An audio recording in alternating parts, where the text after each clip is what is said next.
సంవత్సరాల తరబడి ఎన్ని మందులు వాడినా మీ మోకాల నొప్పులు తగ్గట్లేదా? ప్రాణ పెయిన్ క్లినిక్ లో అత్యాధునిక చికిత్స.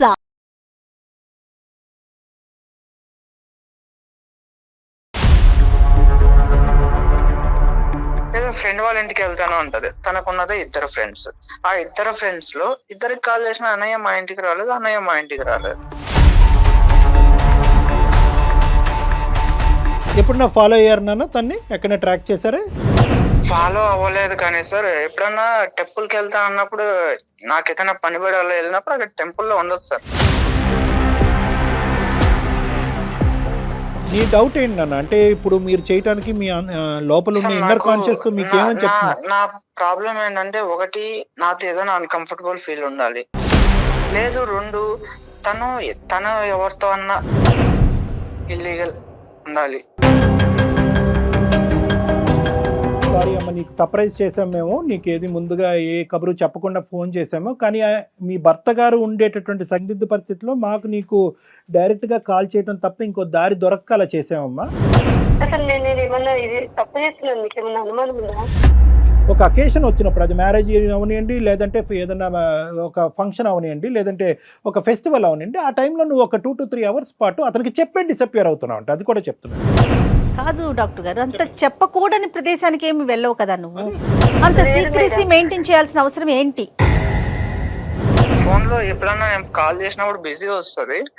సో ఆ టైంలో టైం డ్యూరేషన్ ఉంటుంది కదా, ఆ డ్యూరేషన్ టైం నేను ఎప్పుడన్నా ఇంటికి వెళ్ళినప్పుడు చెక్ చేస్తే ఆ డ్యూరేషన్ కాల్ లాగ్సే ఉండవు. నేను మీకు ఒకటి చెప్పాలనుకుంటున్నాను సార్, కానీ నా కాపురానికి మీ రెస్పాన్సిబిలిటీ ఉంటానంటే. మనసాక్షి నేను చెయ్యేసుకుని నేను తప్పు చేయట్లేదు అనేటటువంటిది నువ్వు మాట్లాడితే కనుక, నీది 100% తప్పు లేదు అనుకుంటే కనుక నీ కాపురానికి నేను 200% గ్యారంటీ ఇస్తాను. సార్ నేను మా ఆయన దగ్గర ఒక చిన్న విషయం దాచిపెట్టినాను. ఒకవేళ నేను చెప్పినా తను తట్టుకోలేదని బాధ నాకు. నేను ఒక నెంబర్ కు కాల్ చేస్తాను, మీరు మాట్లాడండి, మొత్తం మీకే తెలుస్తుంది.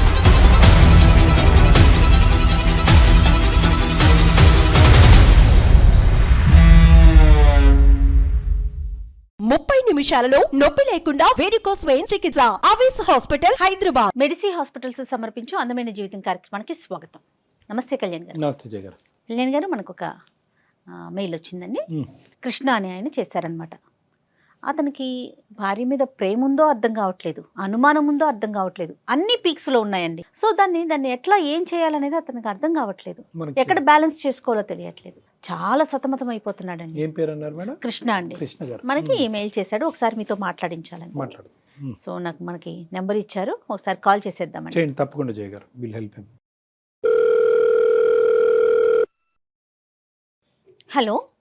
హలో, ఎవరండి? నమస్తే అండి కృష్ణ గారు, నేను జయానండి, అందమైన జీవితం ప్రోగ్రామ్ నుంచి కాల్ చేస్తా ఉన్నాను. మేడం చెప్పండి. బాగున్నారా కృష్ణ గారు? ఏదో ఉన్నాం మేడం, కొన్ని రోజులు ఉంటే తర్వాత ఫోన్ చేయాలంటే నేను ఖచ్చితంగా పిచ్చి హాస్పిటల్లో ఉండాలి. అయ్యయ్యో అట్లా ఉండదండి. జీవితం ఎప్పుడు ఎత్తు పల్లాలు ఉంటానే ఉంటాయి, కష్ట సుఖాలు ఉంటానే ఉంటాయి. మీ గురించి నేను బ్రీఫ్గా చెప్పాను అంతే, చాలా చాలా తక్కువగా మాట చెప్పాను కళ్యాణ్ గారికి. డాక్టర్ కళ్యాణ్ గారు ఉన్నారు స్టూడియోలో, ఒకసారి మాట్లాడతారా? ఇవ్వండి మేడం. నమస్తే కృష్ణ.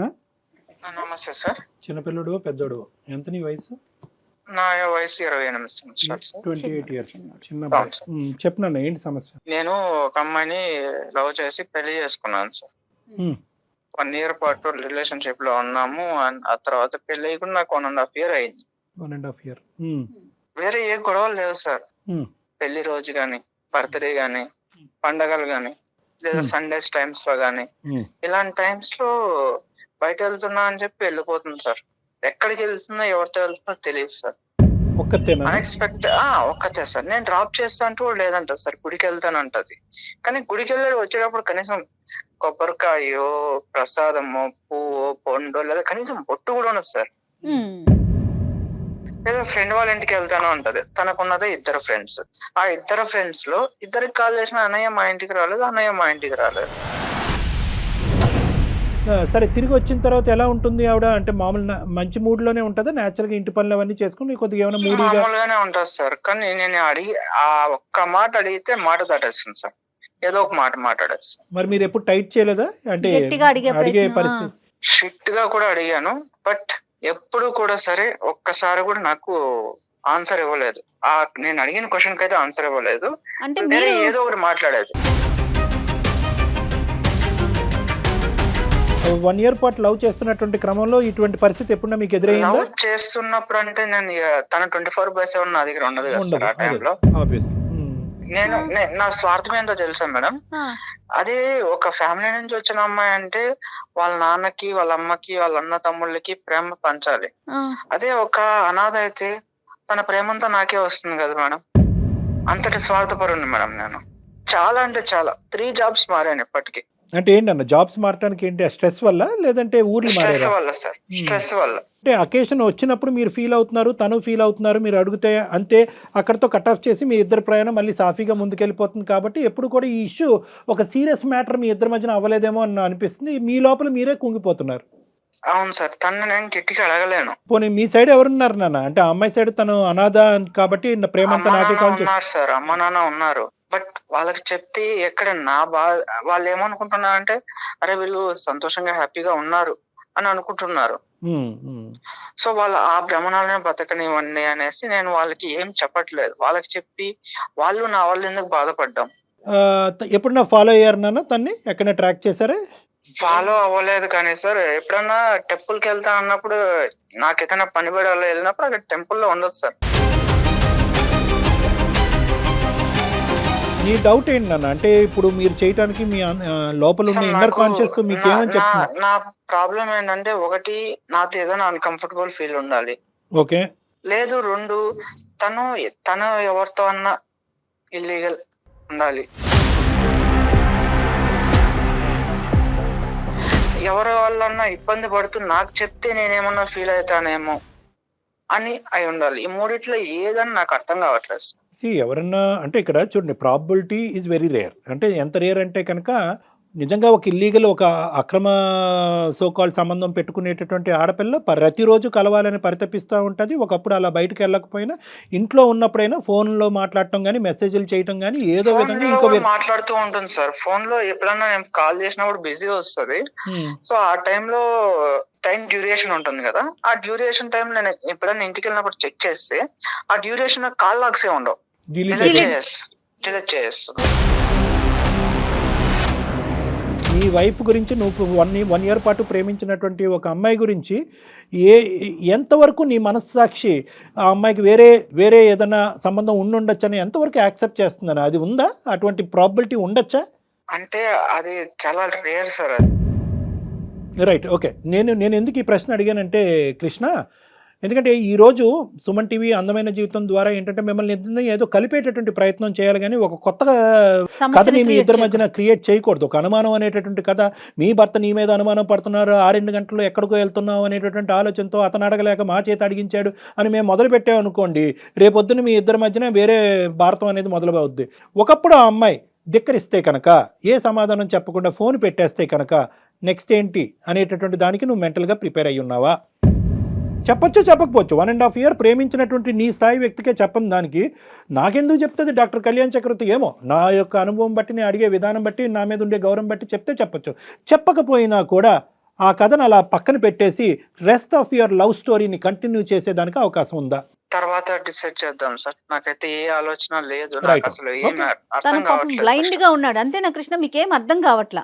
అవును మేడం. డాక్టర్ కళ్యాణ్ చక్రవర్తి మాట్లాడిన తర్వాత కూడా, అందమైన జీవితం ఇన్వాల్వ్ అయిన తర్వాత కూడా సమాధానం రాలేదు కాబట్టి ఇదేదో భయంకరమైనటువంటిది, ఇక్కడ ఏదో జరిగిపోతుంది అనేటటువంటి అన్నెసెసరీ కన్క్లూజన్స్ మాత్రం దయచేసి రావద్దు. Okay sir. Right, good. మరి ఒకసారి తనతో మాట్లాడదామా కృష్ణ? మాట్లాడదాం మేడం. మెయిల్ లో నేను నెంబర్ మెన్షన్ చేస్తాను, మీరు ఒకసారి చేయరా? కృష్ణ మీరు లైన్ లో ఉండండి, నేను ఒకసారి ఐశ్వర్యకి కనెక్ట్ చేసి మాట్లాడతాను. ఓకే.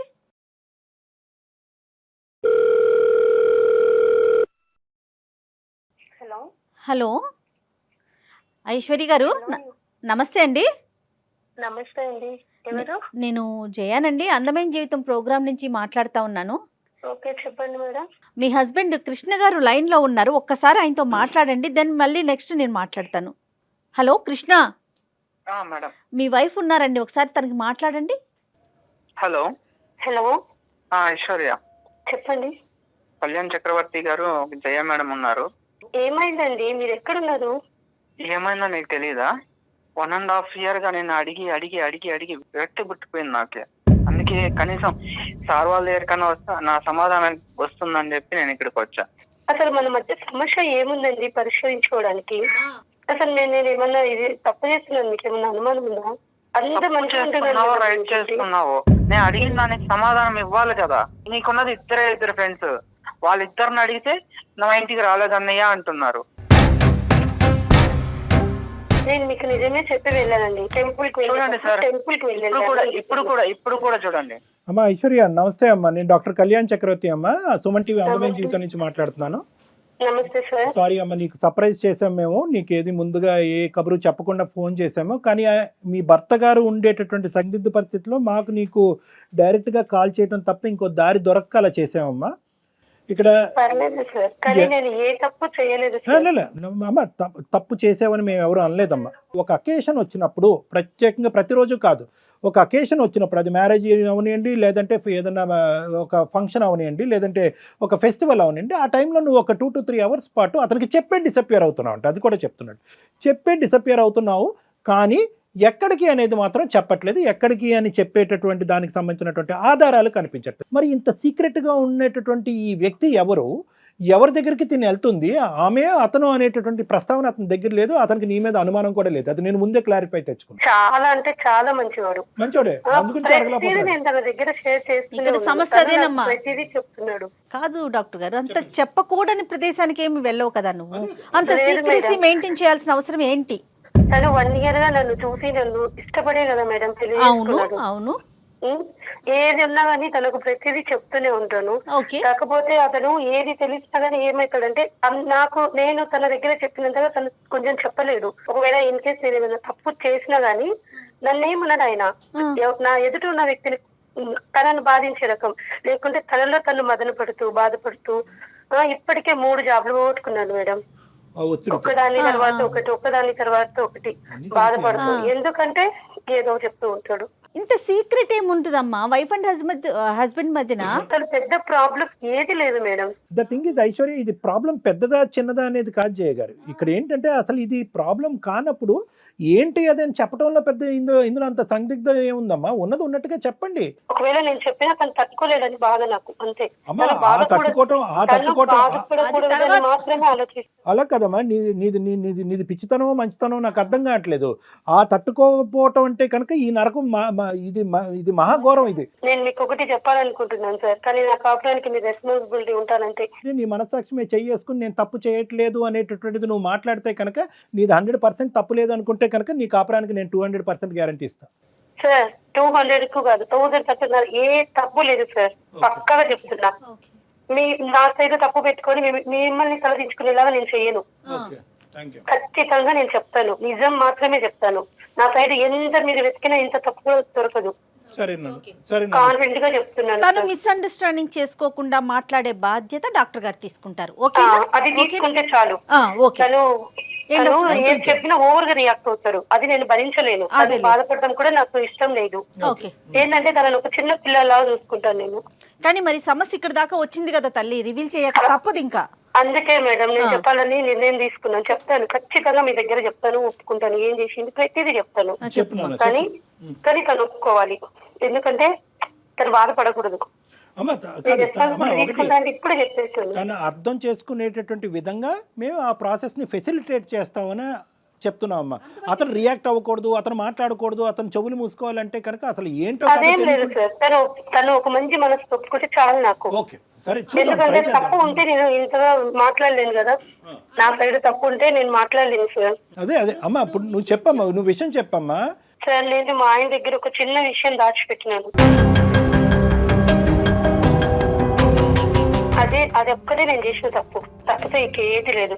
నేను ఒక నెంబర్ కు కాల్ చేస్తాను, మీరు మాట్లాడండి, మొత్తం మీకే తెలుస్తుంది. కాదు మా నెంబర్ కి కాల్ చేయటం ఏంటి? నువ్వు చెప్పు, అసలు ఏం జరిగిందో నువ్వు చెప్పట్లేదు. అటు ఆయనకి దాచావు, ఇటు డాక్టర్ గారు అడుగుతుంటే దాస్తున్నావు. దాయడం లేదు, దాసేదాన్ని అయితే నెంబర్ కి కాల్ చేస్తానని నేను అనను మేడం. ఒక నెంబర్ కు కాల్ చేస్తే డాక్టర్ గారు ఖచ్చితంగా మీకు అన్ని విషయాలు తెలుస్తాయి. ఎవరు మళ్ళీ ఏంటమ్మా ఈ సస్పెన్స్ థ్రిల్లర్ తట్టుకోలేకపోతున్నావు? అక్కడో సస్పెన్స్, ఇక్కడో సస్పెన్స్, ఇప్పుడు మళ్ళీ ఇంకో ఫోన్ కాల్ అంటున్నావు. సరే, నీ సమస్య, మీ ఇద్దరి మధ్యన సమస్యకి పరిష్కారం ఉంటే కనుక మరి ఆ సస్పెన్స్ కూడా మేము చూడటానికి రెడీగానే ఉన్నాం. కలుపమ్మా. కాన్ఫరెన్స్ లోకి తీసుకుంటావా? ఆ, తీసుకోండి తీసుకోండి. ఇప్పుడు తన కాపురానికి మీరు బాధ్యత అన్నారు. సో తప్పు జరగనంత వరకు ఓకే మీరు చూసుకుంటామన్నా, మళ్ళీ ఇంకొక కాల్ ఏంటో అర్థం కాలేదు మరి. హలో హలో సార్, చూసారా? నా అనుమానమే నిజమైంది. ఎవరో ఉన్నారు. ఐశ్వర్య, ఎవరమ్మా అవతల ఎవరున్నారో మాట్లాడమను. ఫస్ట్ వినండి సార్, ప్లీజ్ ఫస్ట్ వినండి. ఫస్ట్ నువ్వు కూల్గా ఉండు. అదే కదా అమ్మాయి ముందే నా చెప్పింది. మీద నిందలు మోపకండి, ఒక్కసారి వినండి. సార్ నమస్కారం సార్, నా పేరు కల్పన, నేను ఒక ట్రాన్స్జెండర్ ని. కల్పన తను గారు, ఐశ్వర్య నా బిడ్డ సార్.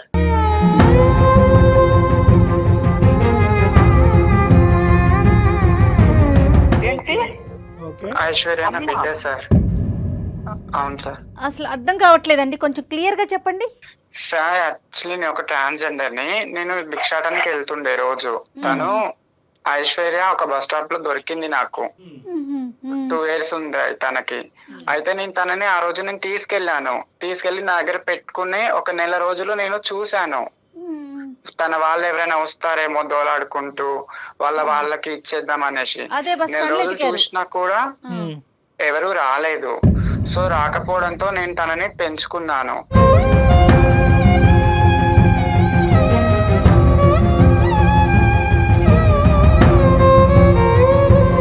పేరు పెట్టాను తనకి, స్కూల్లో జాయిన్ చేశాను. నేను 6వ క్లాస్ వరకు నేను తనకి చూసుకున్నాను.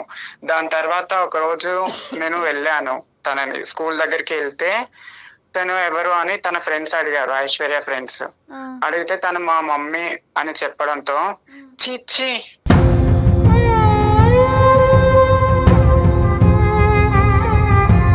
ఏంటి తను మీ మమ్మీయా? తను ఒక ట్రాన్స్జెండర్. ఛీ, మీ మమ్మీ అంటావేంటి నువ్వు?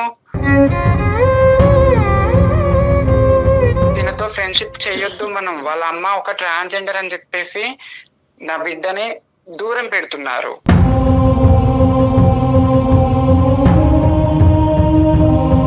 సో నేను అప్పుడే అనుకున్నాను, నా బిడ్డకు ఒక మంచి భవిష్యత్తు ఇవ్వాలి. నేను పడ్డ అనుమానాలు నా బిడ్డకు రాకూడదు అని నేను 6వ క్లాస్ తర్వాత తనని అనాథ ఆశ్రమంలో నేను జాయిన్ చేశాను.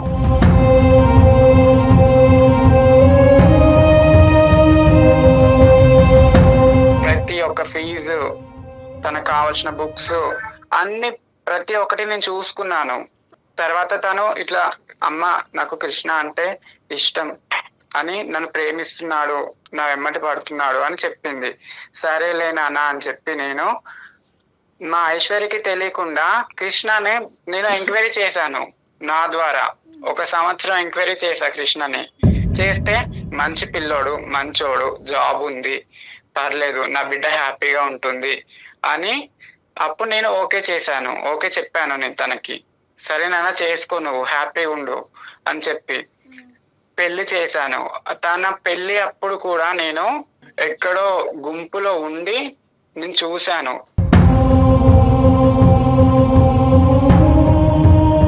అనాథ ఆశ్రమం తరపు నుంచి తన పేరు మీద ఫిక్స్డ్ డిపాజిట్ 5 లక్షలు చేశాను. కాదమ్మా, ఇప్పుడు ఇది ఓకే. ఇంతవరకు మీరు చేసినటువంటి ఒక వెనక నుండి ఓకే, ఒక తల్లి కూడా చేయనటువంటి త్యాగం ఒక పెద్ద మనసుతో మీరు చేశారు. దానికి మేమందరం కూడా హ్యాట్స్ ఆఫ్. కానీ ఇది పెళ్లి చేసుకునేటటువంటి భర్తకి దాచిపెట్టవలసినటువంటి అవసరం ఏముందమ్మా? ఇప్పుడు మంచి అబ్బాయి అన్నారు, అర్థం చేసుకునేటటువంటి మనసు ఉంది. ఈ అమ్మాయి చిన్నపిల్ల, తెలియనటువంటి మనస్తత్వం. ఒక పెళ్లి అనేటటువంటిది కంప్లీట్గా ఒక ట్రాన్స్పరెంట్ ప్లాట్ఫామ్ మీద ఉండాలా, ఉండకూడదా? నమ్మకం ఉండాలి సార్, కానీ ఈ సొసైటీ మమ్మల్ని నమ్మదు కదా. ఈ సొసైటీ ఏమంటుంది, ఒక దగ్గరికి వెళ్తాం సార్, మేము వెళ్తే మమ్మల్ని చూసి దూరం వెళ్ళిపోయే వాళ్ళు ఉన్నారు, పక్కన కూర్చుంటే లేచి వెళ్ళిపోయే వాళ్ళు ఉన్నారు. మీరు బాగానే ఉన్నారు కదా, పని చేసుకొని బతకొచ్చు కదా, ఇట్లా ఎందుకు అడుక్కోవడం మీరు? కానీ వీళ్ళిద్దరు కాదు తల్లి, కృష్ణ ఐశ్వర్య ప్రేమించి పెళ్లి చేసుకున్నారు, ఒకరినొకరు అర్థం చేసుకుని పెళ్లి చేసుకున్నారు. ఆ ప్రేమలో త్యాగాలు అనేటటువంటి ఉంటాయి. నువ్వు చేసినటువంటి కార్యక్రమానికి బహుశా కృష్ణ హర్షిస్తాడేమో. అరే ఇంత గొప్ప మనిషా, సమాజం నీ వైపు వేలెత్తి చూపెడుతుందంటే కనుక ఈ వెనకాతల నుంచి తల్లిలాగా నాకు తెలియదు కదా సార్. నా వల్ల నా అల్లుడు బిడ్డ దూరం కావద్దు, నా వల్ల ఇది నా బిడ్డ ఒంటరిది కావద్దు, మాది ఎట్లాగో ఒంటరి జీవితం. బట్ హౌ లాంగ్ అమ్మా? కాదు కల్పన గారు, ఎన్ని సంవత్సరాలు దాచిపెడతారు? ఎన్ని సంవత్సరాలు దాచిపెడతాం అనుకున్నారు? ఇప్పటికే ఆ అబ్బాయికి లేనిపోయిన ఆలోచనలు వచ్చాయి. చెప్పమ్మా, చెప్పేసి చెప్పమ్మా. ఇక్కడ ఇది ఎందుకు దాచిపెట్టిందో నేను చెప్పొచ్చు సార్? చెప్పుమా, చెప్పు. లేదు సార్, ఒకసారి నేను ఈయన షాపింగ్ మాల్కి వెళ్ళినాం. అక్కడ ట్రాన్స్జెండర్ చూసి ఈయన ఎంత విసుక్కున్నాడంటే అతను దగ్గరికి వచ్చేసరికి చాలా అంటే చాలా చిరాకు పెట్టిండు ఫేస్ మొత్తం. తన మెంటాలిటీ అలా ఉంది. దాని వల్ల నేను చెప్పలేకపోయాను సార్. వాళ్ళ గురించి కొంచెం మంచి చెప్పి ఇది నా పరిస్థితి చెప్పడానికి నేను చాలా సార్లు ప్రయత్నం చేసినాను సార్. అసహ్యం కలిగినటువంటి ఒక వ్యక్తి అంటే ఈ పరిస్థితుల్లో అతను ఏవో కొన్ని ఎక్స్పీరియన్సెస్ వల్ల, లేదంటే అతను చూడకూడదు ఏమైనా చూడటం వల్ల అతనికి ఒక బ్యాడ్ ఇంప్రెషన్ ట్రాన్స్జెండర్స్ మీద పడింది. కానీ నీ జీవితంలో ఒక ట్రాన్స్జెండర్, ఒక ఆడపిల్ల యొక్క ఒక అనాథ అయినటువంటి ఒక ఆడపిల్లకు ఒక తల్లిలాగా నిలబెట్టి జీవితంలో ముందుకు పంపించిందని ఒక గొప్ప ఎగ్జాంపుల్ చెప్తే కనుక బహుశా అతని ఆలోచన శైలి మారిపోయి ఉండేదేమోనమ్మా. ట్రాన్స్జెండర్స్ మీద ఒక మంచి అభిప్రాయం వచ్చి ఉండేదేమో, వాళ్ళలో కూడా ఒక దయాగుణం, ఒక త్యాగగుణం ఉందనేటటువంటి ఆలోచనకు వచ్చి ఉండేవాడేమో. నిజమే సార్, అందుకే నేను వాళ్ళలో ఉన్న మంచితనం చెప్పడానికి కూడా నేను చాలా సార్లు ప్రయత్నం చేశాను. కనీసం వాళ్ళు ఊపే ఎత్తనియడు సార్ ఇంట్లో. ఇప్పుడు మనకి ప్రధానంగా కావాల్సింది కృష్ణ యొక్క రియాక్షన్ కావాలి నాకు ఇక్కడ. కృష్ణ, నీ రియాక్షన్ ఏంటి? ఇప్పుడు ఆవిడ ఒక ఫోన్ కాల్ కలిపింది, ఆ ఫోన్ కాల్లో ఒక మగగంతుకు లాంటిది వినిపించేటప్పటికి అదిగో మేడం ఒక అబ్బాయి మాట్లాడుతున్నట్టు బ్యాక్గ్రౌండ్ చూసారా, నేను అనుకున్నది నిజమైందని అన్నారు. కానీ అది నిజం కాదు. మీరు మాట్లాడుతుంది ఆ అమ్మాయి తల్లికి మించినటువంటి ఒక తల్లితో మీరు మాట్లాడుతున్నారు. ఇప్పుడు మీ అభిప్రాయం ఏంటో నాకు చెప్పండి. అవును సార్, నాకు వాళ్ళంతా చిన్నప్పటి నుంచి ఒక భయం సార్. వాళ్ళు వచ్చి ఆ క్లాప్స్ కొడుతుంటే నాకు అట్లా షివరింగ్ అయిపోయేది. తను నాతో ఉండాలనుకుంటే వాళ్ళ అమ్మను వదిలేయమని చెప్పండి, లేదు వాళ్ళ అమ్మ కావాలనుకుంటే నన్ను వదిలేసి వెళ్ళిపోమని చెప్పండి సార్. కాదండి, దానికి కారణం ఏంటి? ఒకటి కృష్ణ, ఇక్కడ ఏంటంటే దేనికైనా ఒక బలమైనటువంటి కారణం ఉండాలి. మీ పర్సనల్గా మీరు ఒక ఎల్జీబీటీ గ్రూప్ని ఏ విధంగా చూస్తున్నారో does not equate to how Aishwarya looks at an LGBTQ group. ఆ అమ్మాయికి ఒక ప్రాణాన్ని ఇక్కడ నేను ఐశ్వర్య ఏదైనా తప్పు చేసిందంటే, కల్పన గారు ఏదైనా ప్రీమెచ్యూర్గా అనాలోచితంగా చేశారు అంటే కనుక మీకు చెప్పకపోవటం అనేటటువంటిది ఒక ప్రధానమైనటువంటి అంశం. అందుగురించి నేను అన్నాను, ఎంతకాలం దాచిపెడదాం అనుకున్నారంటే కనుక ఒక కూతురు అల్లుడి మధ్యన నేను ఒక ఇదిగా అవ్వకూడదమ్మా. ఇంతకాలం నేను ఇంత కష్టపడి పెంచినటువంటి నా కూతురు జీవితాన్ని నాశనం చేసినటువంటి ఒక తల్లిగా నాకు ఒక చరిత్రలో నేను ఉండకూడదు అనే ఆలోచనతో నేను వెనక నుంచే ఇప్పటికీ జీవితాంతం వెనక నుంచే నడపాలి అన్నటువంటి ఆలోచనని, అందులో మంచి ఉంది అనేది 99% మంది సమాజం నమ్మినా కూడా 1% మందిలో నేను ఒకనేమంటానంటే, అమ్మ పెళ్ళి అంటే కనుక నీతిమైనటువంటి పెళ్ళే కదమ్మా, ట్రాన్స్పరెంట్గా ఉండాలి కదా, నమ్మకం అనే బేస్మెంట్ మీద నడిచేది కదా, అన్నీ చెప్పుకుంటే కనుక అబ్బాయిని మనసు మార్చచ్చు కదా అనేటటువంటి ఒక్క అంశంలోనే ఆవిడ వైపు నేను వేలెత్తి చూపెట్టా. కానీ ఈరోజు ఆవిడ చాలా ముఖ్యమైనటువంటి పాత్రలో ఉంది, ఐశ్వర్యకి చాలా ముఖ్యమైనటువంటి పాత్రలో ఉంది. మీ అభిప్రాయం ఐశ్వర్య అభిప్రాయం అవనవసరం లేదు. మీరేం చూసారో నాకు తెలీదు, ఎందుకు వాళ్ళని చేదరించుకుని అసహించుకుంటున్నారో నాకు తెలీదు, ఎందుకు కింద నుంచి పై వరకు మీ శరీరం వణుకుతుందో నాకు తెలీదు. కానీ ఈరోజు ఐశ్వర్యకి ఆ అమ్మాయి ప్రాణం పోసింది, ఆ తల్లి పాత్రలో పోషిస్తూ ప్రాణం పోసింది. లేదంటే ఎవరి చేతుల్లో పడి ఉండేదో ఐశ్వర్య ఈరోజు, ఏమై ఉండేదో. ఈరోజు చదువుకుని ఒక క్వాలిఫికేషన్ వచ్చి నీలాంటి ఒక మంచి వ్యక్తితో పెళ్లి చేసుకుని ఒక ప్రయాణం కొనసాగటానికి ముఖ్య కార్యక్రమాలు భగవంతుడికి మించినటువంటి భగవంతుడు ఎవరన్నా ఉన్నారు అంటే కనుక అది కల్పన గారు. మా అత్తగారు ఒక ట్రాన్స్జెండర్ అంటే మా ఫ్యామిలీ కానివచ్చు, లేదంటే సొసైటీ కావచ్చు, నన్ను వేరేలా చూస్తుంది సార్. సో నేను అది తీసుకోలేను. Let us take another hypothesis. ఇంకో ఒక నిమిషం ఐశ్వర్య, నాకు కృష్ణతో నేను డీల్ చేయాలి. కృష్ణ మీద నాకు కోపం లేదు. కృష్ణ కన్ఫ్యూజన్లో ఉన్నాడు కాబట్టి కన్ఫ్యూజన్ క్లారిటీలోకి తీసుకురావాల్సిన బాధ్యత నా మీద ఉంది. ఎందుకంటే మీ కాపురాన్ని నిలబెడతానని నేను ప్రామిస్ చేసిన తర్వాత నువ్వు కల్పన గారికి ఫోన్ కలపడం జరిగింది. కృష్ణ, ఒకప్పుడు ఈ అమ్మాయిని పెంచి ఈ స్థాయి వరకు తీసుకొచ్చినటువంటి వ్యక్తి కల్పన గారు ఒక ట్రాన్స్జెండర్ అనేటటువంటి అంశం మీరు గాఢంగా ప్రేమించుకుంటున్నటువంటి ఆ సంవత్సరంలోనే బహుశా ఐశ్వర్య వచ్చి నీకు చెప్పుంటే కనుక అప్పుడు ఏమని ఉండేవాడివి? సార్ నా ప్రేమ కాదు సార్, ఇప్పుడు తను మా అత్త అని చెప్పుకొని ఎలా చెప్పుకోగలుగుతాను సార్ నేను? అత్త కాదు ఎవరు కాదు, ఈ అమ్మాయి ఈరోజు ఇది దాచిపెట్టకుండా మీరిద్దరు ప్రేమించుకున్నటువంటి క్రమంలో మన ప్రేమను నువ్వు యాక్సెప్ట్ చేసావు, మన ఇద్దరు ఇంత గాఢంగా ప్రేమించుకుంటున్నావు, మన ఇద్దరు ముందుకెళ్ళి పెళ్లి చేసుకోబోతున్నావు. అయితే నీకు ఒక ముఖ్యమైనటువంటి అంశం చెప్పాలి. నా తల్లికి మించినటువంటి తల్లి నా జీవితంలో ఒక ట్రాన్స్జెండర్ ఉంది, ఆవిడే కల్పన అనేటటువంటి అంశం నీకు చెప్పుంటే నువ్వు ఈ ప్రేమ నుంచి విత్డ్రా అయిపోయి ఉండేవాడా, నీకు నాకు పచ్చి అని ఉండేవాడువా? సార్ అప్పుడైతే ఏమో తెలియదు సార్, ఇప్పుడైతే నేను యాక్సెప్ట్ చేయలేను సార్. మా ఇంట్లో వాళ్ళకి నేనేం చెప్పుకోవాలి సార్? ఒకటి, మీ ఇంట్లో వాళ్ళకి ఏం చెప్పాలి అనే ముందు నీ మనస్సాక్షికి ఏం చెప్తావు అనేటటువంటిది ముఖ్యమైనటువంటి అంశం. మీ ఇంట్లో వాళ్ళకి చెప్పి నువ్వు ఐశ్వర్యాన్ని లవ్ చేయలేదు, గుర్తుపెట్టుకో. నీ మనసుకు నచ్చింది కాబట్టి ప్రేమంతా నాకే ఇవ్వాలి అనేటటువంటి ఆలోచనతో ప్రత్యేకంగా ఒక అనాథాశ్రమంలో ఉండేటటువంటి అమ్మాయిని ప్రేమించుకోవాలనే వెనకాతలు నీకు ఉండేటటువంటి ఒక మంచి ఉద్దేశం ఈరోజు చెడగొట్టాలనేటటువంటి ఆలోచనతో ఉండద్దు. ఎందుకంటే నీ మనస్సాక్షిలో ఉన్నది ప్రధానమైనటువంటి అంశం ఎవరంటే కనుక ఐశ్వర్యకి నచ్చినటువంటి అందరి వ్యక్తులు కూడా నువ్వు ప్రేమించాలి, అందరి వ్యక్తులు కూడా నీ మనుషులు అవ్వాలి కాదా? వాళ్ళు ఎవరైతే ఏంటి, ఏ జెండర్ అయితేనేంటి, వాళ్ళు ఏమైనా శాపగ్రస్తురా? ట్రాన్స్జెండర్స్ అంటే శాపగ్రస్తులా? వాళ్ళ కర్మకాలికి అలా మారారా? వాళ్ళకి దిక్కులేక అలా మారారా? వాళ్ళు మనుషులు కాదా? కృష్ణని మీకు తెలుసో లేదో చాలా ఉన్నతమైన స్థానాల్లో ట్రాన్స్జెండర్స్ ఉన్నారండి ప్రజెంట్. ఇక్కడ ముఖ్యంగా గుర్తుపెట్టుకోండి, మీ మనస్సాక్షి ఐశ్వర్యను ఎంత యాక్సెప్ట్ చేస్తుందో కల్పన గారిని కూడా అంతే యాక్సెప్ట్ చేస్తుందా లేదా అనేటటువంటిది ఫస్ట్ జీర్ణించుకోండి. దాని తర్వాత మీ పేరెంట్స్కి ఎలాగ అది డిఫైన్ చేస్తారు, ఈవిడ ఎంత త్యాగం చేసింది, ఎవరు ఈ ప్రపంచంలో వాళ్ళు మేలా ఫీమేలా, జెండర్ ఐడెంటిటీ వల్ల ట్రాన్స్జెండర్స్ అనేటటువంటి అంశం తీసి పక్కన పెడితే అక్కడ కామన్గా కలిసేటటువంటి చొక్క ఏదన్నా ఉందంటే కనుక అది మానవత్వం. సో కాబట్టి ఏంటంటే మానవత్వం అనేటటువంటి అంశాన్ని మీ పేరెంట్స్ తీసుకెళ్తే కనుక మనసున్న మనుషుల్లాగా వాళ్ళు అది కూడా యాక్సెప్ట్ చేస్తారు. ఇక్కడ కావాల్సింది మానవత్వం.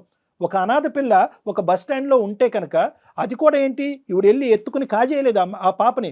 4 రోజుల పాటు అదే బస్ స్టాండ్లో పడిగాపులు కాసింది. ఆ ఆడపిల్లని, ఆ 2 సంవత్సరాల ఆడపిల్లని తీసుకుని ఆ అమ్మాయిని పావుగా వాడుకుంటూ భిక్షాటన చేయలేదు. ఆ అమ్మాయిని చదివించింది, స్కూల్కి పంపించింది, బట్టలు ఇచ్చింది, అన్ని సదుపాయాలు ఇచ్చింది. బహుశా ఒక కన్నటువంటి ఒక తల్లిదండ్రుల కంటే ఎక్కువగా చూసుకుని, అయ్యో నా వల్ల ఈ ఆడపిల్ల వైపు సమాజం అంతా ఏలు చూపెడితే కనుక ఇలా చీడపురుగులాగా నా కూతుర్ని చూడకూడదు అనేటటువంటి ఉద్దేశంలో తీసుకెళ్ళి తన కడుపును చంపుకుని, మనసును చంపుకుని వెళ్ళి అనాథాశ్రమంలో జాయిన్ చేసింది. అంటే ఏది, ఒక ప్రేమ, ఒక బాండింగ్ డెవలప్ అయిన తర్వాత అనాథాశ్రమంలో పెట్టడం అనేటటువంటి దాని వెనకతలు ఎంత త్యాగం ఉంటుందో ఒక్కసారి అర్థం చేసుకో కృష్ణ. ఈరోజు ఆ అమ్మాయి పడినటువంటి ఆ కల్పన గారు పడినటువంటి ఆ మానసికపరమైనటువంటి క్షోభ ఏది, ఒక ఆడపిల్ల తన దగ్గరికి వచ్చింది, మళ్ళీ సమాజం గురించి నాకు ఆడపిల్ల ఎక్కడ అవమానం ఫీల్ అవుతుందని చెప్పి మళ్ళీ అనాథాశ్రమంకి దారదత్తం చేసింది. ఎంత క్షోభనన్నది, ఎంత బాధ. ఇక్కడ నాకు కావాల్సింది ఏంటంటే మేలా ఫీమేలా ఏది అనేది కాదు, ఒక మానవత్వం అనేటటువంటిది ఇక్కడ గెలిచింది. ఆ మానవత్వాన్ని నువ్వు ప్రేమించాలి. నీ ఐశ్వర్యం నువ్వు ఎంత ప్రేమిస్తున్నావు అదే మానవత్వాన్ని ప్రేమించాలి. మీ పేరెంట్స్కి ఏం చెప్తావు అనేది సెకండరీ, టెరిషరీ, క్వాడ్రపుల్, అది ఇప్పుడు మనం ఆలోచించద్దు. నువ్వు యాక్సెప్ట్ చేస్తున్నావా లేదా, మానవత్వాన్ని నువ్వు యాక్సెప్ట్ చేస్తున్నావా లేదా? అంతటితో వదిలేదండి, కట్న కానుకలు ఇచ్చి పెళ్లి చేసి పంపించింది. ఎవరు చేస్తారు నాన్న, ఎవరు చేస్తారు? మీ పెళ్ళికి వచ్చి కూడా దగ్గరకు వస్తే కనుక ఈవిడ్ని మళ్ళీ ఎలా ట్రీట్ చేస్తారు, ఒక చీడ పురుగులాగా ఈ సమాజం ట్రీట్ చేస్తుంది అనేటటువంటి ఉద్దేశంతో చిట్ట చివరి కుర్చీలో కూర్చొని అక్కడి నుంచి సుఖీభవ అనుకుంటూ దీవించినటువంటి మహాపతివ్రత ఆవిడ. ఏం మాట్లాడతారు ఆవిడ గురించి? మనం మాట్లాడటానికి సరిపోతామా? జెండర్ కాదండి చూడాల్సింది కృష్ణ, డాక్టర్ గారు చెప్పినట్టు మానవత్వం చూడండి, కొంచెం కళ్ళు తెరవండి. Okay ma'am. ఓకే కాదు నాన్న, నీలో ఇంకేం సెకండరీ థాట్ అనేది ఉండకూడదు. నువ్వు యాక్సెప్ట్ చేయాలి. ఐశ్వర్యని ఎలా అయితే యాక్సెప్ట్ చేస్తున్నావో అంత గొప్పగా ఆలోచించేటటువంటి ఆ మనిషిని కూడా యాక్సెప్ట్ చేయాలి. వీళ్ళు దాగుడు మూతలుగా వెళ్ళి కలుసుకోవటం అనేటటువంటిది ఇంకా ఆపేసి ఆవిడ కూడా మీతో పాటు కలిసి ప్రయాణం చేసేటటువంటి విధంగా ఒక వాతావరణాన్ని తీసుకురండి త్వరలో. నాకు ఏం చెప్పాలో అర్థం కావట్లేదు సార్, మీరు ఇలా చెప్తున్నారు. నాకు ఆలోచించుకోవడానికి టైం కావాలి సార్. ఓకే కృష్ణ, ఆలోచించుకోవటానికి టైం తీసుకో. కల్పన గారు మీరేమంటారమ్మా? నా కూతురు నా అల్లుడు ఇద్దరు హ్యాపీగా ఉంటే నేను వాళ్ళ లైఫ్ లోకి మళ్ళీ రాను సార్.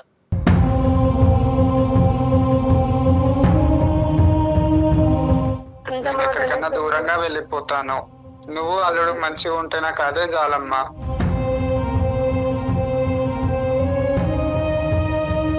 కల్పన గారు మీరు అలా మాట్లాడకండి.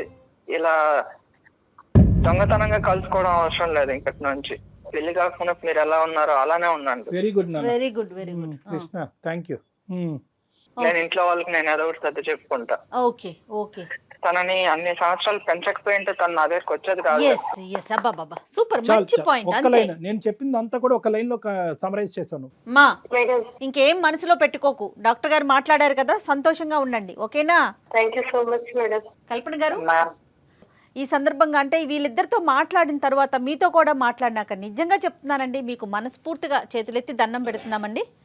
చాలా చాలా మంచి మంచి పని చేస్తున్నారు మీరు. సొసైటీ మమ్మల్ని యాక్సెప్ట్ చేస్తే మాకు అంతకంటే ఎక్కువ ఇంకేది లేదు మ్యామ్. మీరు మీరు మీరు మీరు ఒక కల్పన గారు, మీరు చేసేటటువంటి మంచి కార్యక్రమాలకి పైన భగవంతుడు అనేవాడు ఎప్పుడు కూడా ఉంటాడు, అతను ఎప్పుడు చూస్తూనే ఉంటాడు. Society acceptance and non acceptance అనేటటువంటిది 100% of the population 100% of the time ఇట్లాంటి ఎప్పటికీ మనం అపోహలు సాటిస్ఫై అనేవి చేయలేం. తొలగిపోవాలి సార్.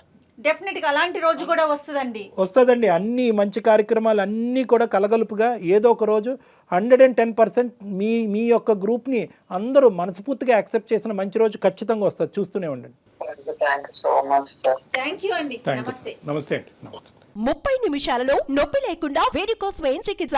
ఆవేశ హాస్పిటల్, హైదరాబాద్.